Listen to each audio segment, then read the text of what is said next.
안녕하세요. 1900년대 말부터 지금까지 꾸준히 일기 쓰는 언니입니다.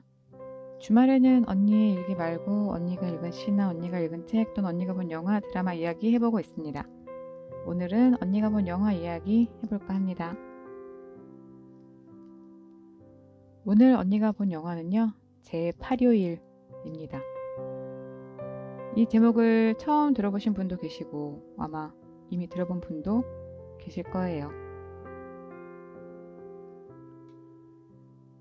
얼마 전에 그 TVN에서 했던 우리들의 블루스라는 드라마에 실제 다운증후군 작가가 배우로 출연을 해서 화제가 됐었죠. 이 영화에도 실제 다운증후군 환자가 배우로 출연을 했습니다. 지난주에 언니가 본 영화 포레스트 검프 이야기를 했었는데 포레스트 검프를 생각하면 이 영화가 같이 떠오릅니다. 초록색이 많이 나와서 그런가 분위기가 비슷하거든요. 이 영화는 1996년 5월 만들어졌고 우리나라에서는 10월 26일 날 개봉을 했습니다.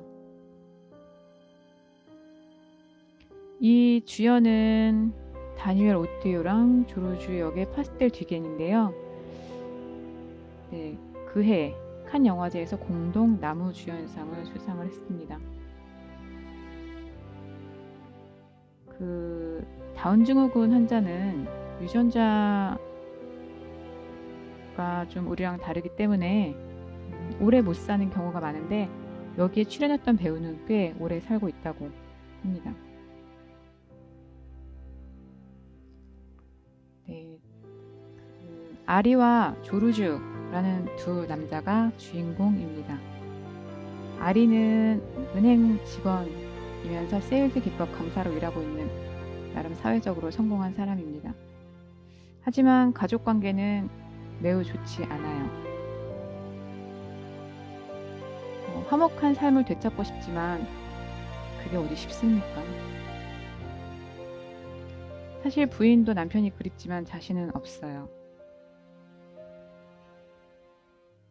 다운증후군을 앓고 있는 조르주는 요양원에서 같은 병을 앓고 있는 친구들과 같이 살고 있고요. 나탈리라는 여자를 좋아합니다.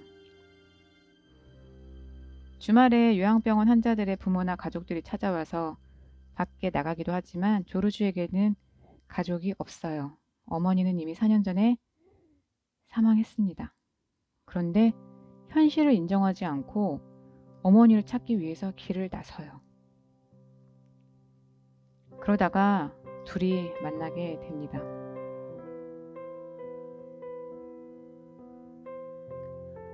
우연히 만나게 된 아리와 조르주는 여러 가지 일들을 겪어요.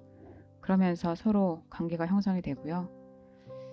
아리는 조르주의 가족을 찾아주기 위해서 노력을 합니다. 그러다가 누나 파비앙의 집에 데려다 주는데요. 그 가족들은 자신들이 살아남기 위해서 조르주를 요양원에 보낸 겁니다. 하지만 이런 상황을 이해하지 못하는 조르주는 엄마가 죽기 전에 자신한테 잘해주라고 유언하지 않았냐면서 울부짖어요. 이런 조르주의 모습을 보는 아리는 마음이 아픕니다. 그래서 누나의 집에서 조르주를 데리고 나와요. 둘 다 안 됐죠.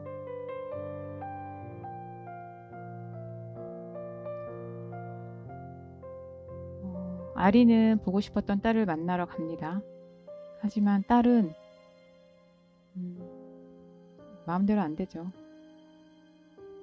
아버지가 싫다고 얘기를 하면서 냉정하게 가버립니다. 이 다 큰 성인 남자가 서러움을 참지 못하고 막 울부짖어요. 그런데 조르주가 이번에는 아리를 달래줍니다. 아리는 이런 조르주에게 점점 정을 느끼면서 또 한편으로는 책임감도 느끼게 돼요. 전혀 모르는 사람인데도 이렇게 됩니다. 그러면서 상처 입은 아리와 조르주는 나무 밑에 가서 잠시 쉬어요. 그게 바로 이런 장면입니다.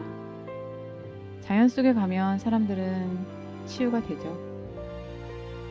이 장면과 이 시간 속에서 둘은 서로 회복이 되고 또 끈끈한 관계를 유지하지 않았을까 하는 생각이 들기도 합니다.